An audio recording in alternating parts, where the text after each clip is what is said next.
Athena from Patreon asks, I see many whole food plant-based recipes calling for the use of dates, date paste, or date syrup instead of cane sugar. Is this an actual better choice for us to be making? Yes, it actually is. So here's what's cool about dates. So they're pretty high glucose, so they don't have a ton of fructose. So that's why they are pretty similarly sweet to other types of sugar.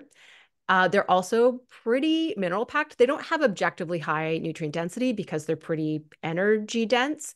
So compared to something like maple syrup, they're pretty similar in terms of nutrients per calorie.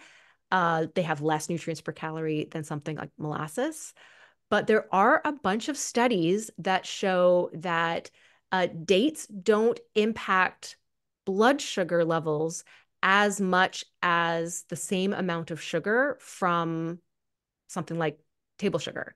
Molasses has these studies too. So actually, molasses and dates I would put in the same category of don't seem to increase blood sugar or insulin or like that whole glycemic response after consuming proportional to the amount of sugar it contains, the same way adding straight sugar to a recipe would.